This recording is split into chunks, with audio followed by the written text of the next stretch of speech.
अऊज़ु बिल्लाहि मिनश्शैतानिर्रजीम बिस्मिल्लाहिर्रहमानिर्रहीम अस्सलामु अलैकुम वरहमतुल्लाहि वबरकातुहू। आप देख रहे हैं सूफी टीवी। हज़रत मूसा अलैहिस्सलाम और 3 कश्तियों का वाक़या। नाज़रीन, एक दफ़ा का जिक्र है कि हज़रत मूसा अलैहिस्सलाम को अल्लाह ताला ने हुक्म दिया कि समुंदर की तरफ जाओ, वहाँ 3 कश्तियाँ डूबने वाली हैं। हज़रत मूसा अलैहिस्सलाम फौरी हुक्म इलाही की तामील करते हुए समुंदर की जानिब चल दिए। साहिल पुरसकून था। बहुत दूर से एक कश्ती आती हुई दिखाई दी जो आहिस्ता आहिस्ता साहिल की तरफ बढ़ रही थी।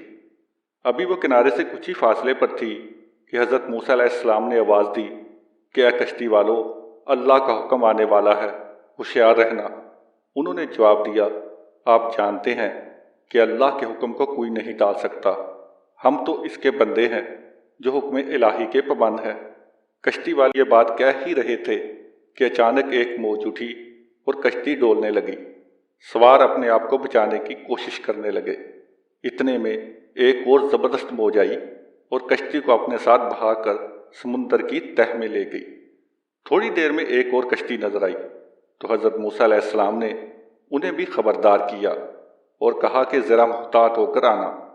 उन्होंने भी पहले वालों की तरह जवाब दिया कि जो कुछ होना है होकर रहेगा, और कश्ती को किनारे की तरफ लाते रहे। यहाँ तक कि साहिल के करीब आते आते ये कश्ती भी डूब गई। हज़रत मूसा अलैहिस्सलाम अल्लाह की हिकमत के बारे में सोचों में महव थे कि उन्हें एक तीसरी कश्ती आती दिखाई दी।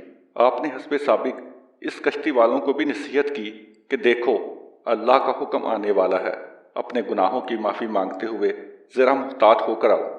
उन्होंने जवाब में कहा कि अल्लाह के नबी, जिस तरह आप सच्चे हैं इस तरह अल्लाह का हुक्म भी अटल है, इसे कोई नहीं बदल सकता। लेकिन अल्लाह की रहमत भी तो है, हम इसकी रहमत से क्यों मायूस हों।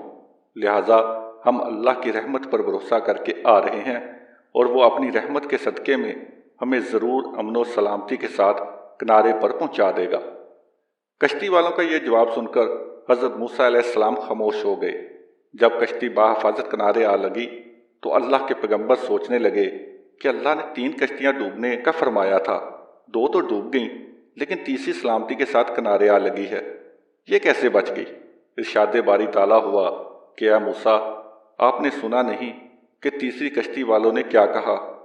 उन्होंने मेरे हुक्म को तस्लीम किया, साथ ही साथ मेरी रहमत को आवाज़ दी थी और इस पर पूरा तवक्कल और भरोसा भी किया था। तो इसलिए यह कश्ती मेरी रहमत के तफैल बच गई, क्योंकि जो भी मेरी रहमत के दरवाजे पर आकर सदा देता है, मैं उसे नाउमीद नहीं करता। हदीस में आता है कि जब अल्लाह ताला ने मखलूक़ात को पैदा फरमाया तो अर्श पर लिख दिया, मेरी रहमत मेरे गज़ब पर गालिब है। नाज़रीन, उम्मीद करते हैं आज की ये वीडियो आपको पसंद आई होगी।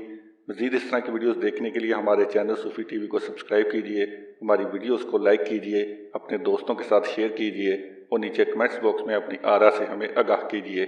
नई वीडियो के आने तक के लिए अल्लाह